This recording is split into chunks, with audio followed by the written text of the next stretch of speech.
Oke, selamat pagi, selamat siang, dan selamat malam. Kami dari kelompok 4 akan mempresentasikan hasil kelompok kami yang beranggotakan eh, Gita Rahmayani dengan NIM 222263, Muhammad Iksan Supriyadi 222266 65, Wardi Febrianto 222266, Muhammad Zulkifli 222268, Royandi 222271, Efto Destanto 222274. Pertama-tama kami akan membahas tentang gradient boosting, clarifier, and extra trick classifier. Gradient boosting classifier. Definisi dan konsep. Gradient boosting classifier adalah sebuah metode ensemble learning yang membangun model klasifikasi secara bertahap dengan menambahkan model baru yang memperbaiki kesalahan dari model sebelumnya.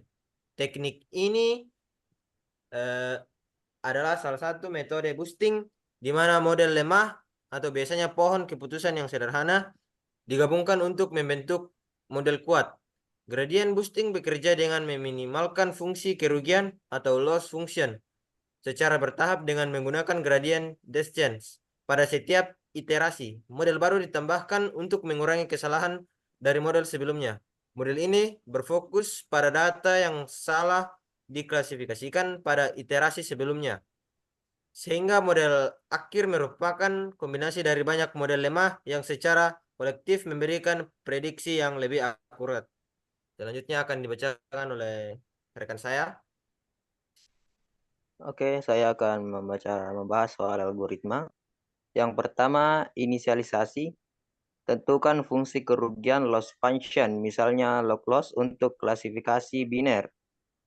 Inisialisasi model pertama dengan rumus berikut dengan prediksi yang konten biasanya rata-rata atau mode dari target. Yang kedua, untuk setiap iterasi dengan rumus berikut di mana M adalah jumlah maksimum iterasi atau pohon. Hitung residual. Residual adalah kesalahan dari model sebelumnya yang ingin diperbaiki. Residual dengan rumus berikut di mana L adalah fungsi kerugian. Train model baru dengan rumus berikut, gunakan residual sebagai target baru dan latih model baru, di mana rumus berikut biasanya pohon keputusan lemah. Update model. Model baru diperbarui dengan kombinasi model sebelumnya dan model baru dengan rumus berikut yang ada di bawah, di mana V adalah learning rate skala dari kontribusi model baru. Yang ketiga, hasil akhir. Setelah iterasi M selesai, hasil akhir dari model adalah gabungan dari semua model. Prediksi akhir dilakukan mengambil nilai dengan rumus berikut dan menerapkannya ke fungsi prediksi. Misalnya, sigmoid untuk klasifikasi biner. Anda bisa melihat contoh soal yang ada di bawah, yang ada di layar. Gunakan gradient boosting classifier untuk memprediksi apakah pelanggan mengalami gagal bayar. Selanjutnya, langkah penyelesaian. Langkah 1, inisialisasi model awal. Kita mulai dengan model konstan yang memprediksi probabilitas default. Rata-rata dari label target default dalam dataset yang pada rumus di bawah. Jadi, prediksi awal untuk setiap data adalah 0,4 karena terdapat 2 pelanggan yang gagal bayar dari 5. Yang kedua, hitung residual pada iterasi pertama. Setelah prediksi awal, kita menghitung residual yaitu selisih antara label asli dan prediksi model.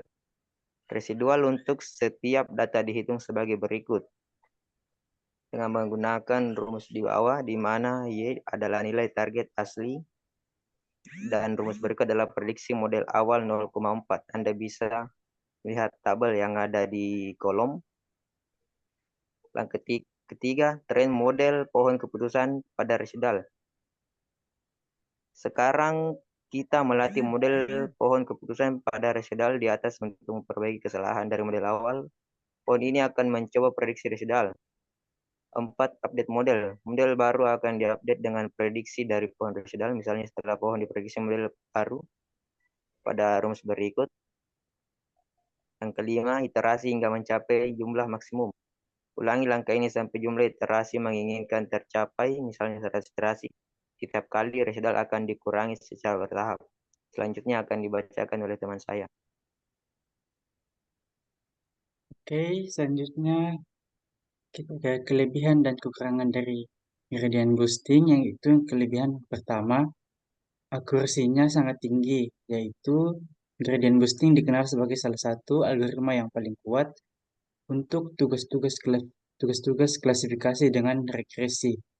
Yang kedua, untuk fleksibel, yaitu dapat menggunakan berbagai fungsi kerugian seperti log loss untuk klasifikasi atau square loss untuk regresi.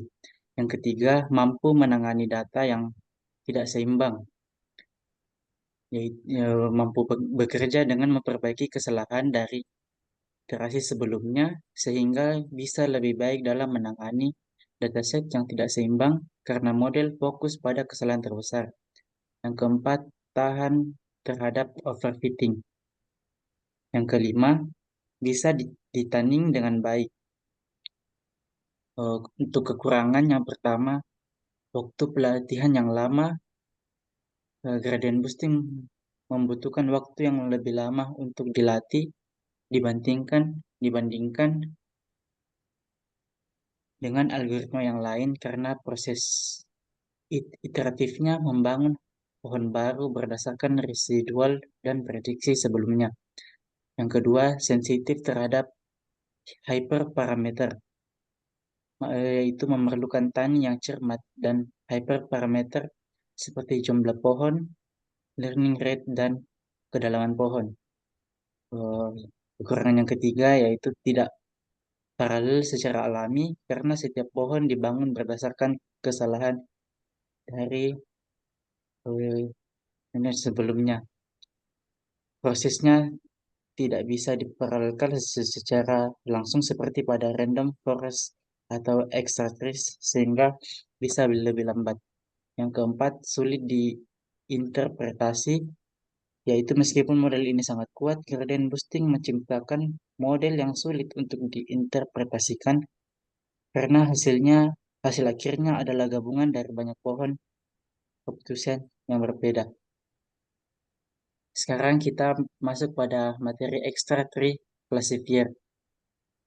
Untuk definisi dan konsep yaitu extra tree classifier atau extremely random trees adalah varian dari random forest yang membentuk beberapa pohon keputusan secara acak dari data pelatihan dan menggunakan hasil rata-rata atau mayoritas voting dari pohon-pohon ini untuk menghasilkan prediksi. Extra tree classifier memanfaatkan kekuatan dari pohon keputusan acak dengan membuat pembagian atau splitting pada fitur secara acak. Setiap pohon dibangun menggunakan seluruh dataset tanpa bootstrap sampling, yaitu berbeda dari pohon forest. Proses ini memperkenalkan lebih banyak variasi antar pohon yang membantu mengurangi overfitting dan meningkatkan generalisasi. Untuk materi selanjutnya, saya serahkan kepada yang melanjutkan,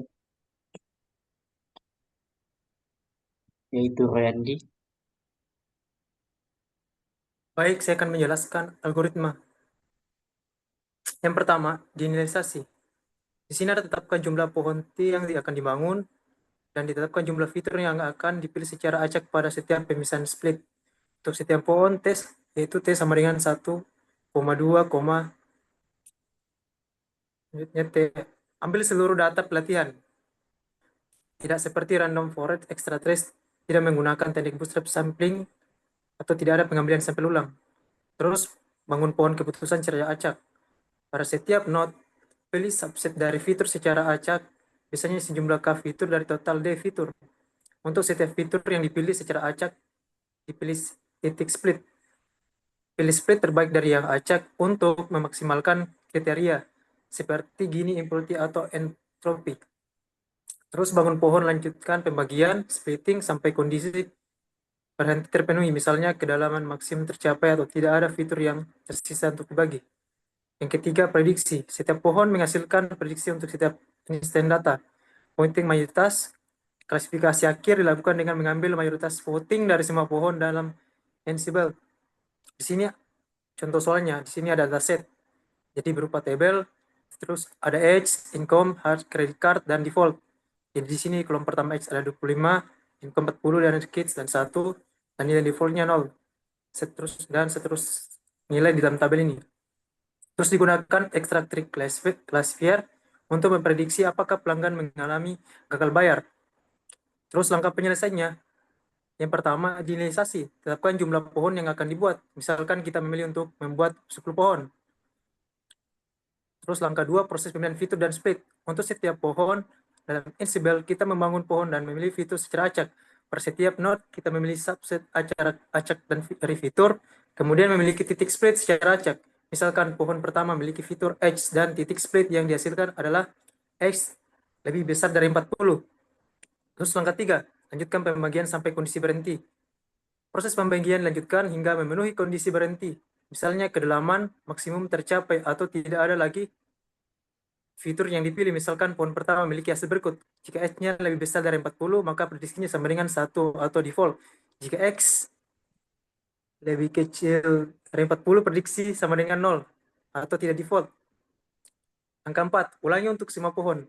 4, ulangi langkah-langkah di atas. Untuk semua pohon, setiap pohon akan memiliki struktur yang berbeda karena pemilihan fitur dan titik split dilakukan secara acak. Angka 5, voting mayoritas. Pada saat prediksi, setiap pohon akan menghasilkan klasifikasi untuk masing-masing pelanggan prediksi akhir. Dihasilkan dengan voting mayoritas, misalkan dari 10, pohon 7, pohon prediksi pelanggan defaultnya 1 dan 3 pohon memprediksi tidak default.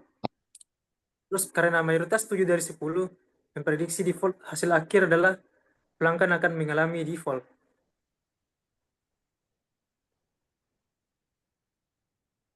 Kelebihan dan kekurangan. Kelebihan, waktu pelatihan yang cepat karena extract tree classifier menggunakan pemisahan yang benar-benar acak dan tidak memerlukan pemilihan split terbaik.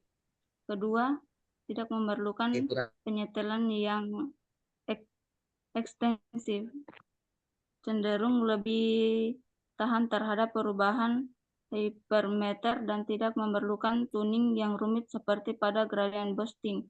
Ini menjadi lebih mudah diterapkan. Ketiga, dapat mengatasi overfitting karena pembentukan pohon yang acak, extract trick classifier cenderung memiliki bias yang lebih tinggi dan variansi yang lebih rendah. Keempat, paralel secara alami. Yang kelima, kesesuaian pada dataset besar. Terus kekurangan, 1, bias yang lebih tinggi.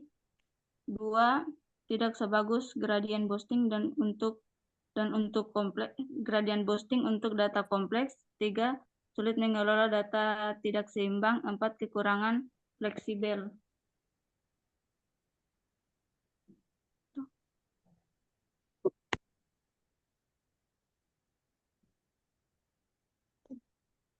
Oke, baik. Jadi itu saja presentasi dari kelompok kami.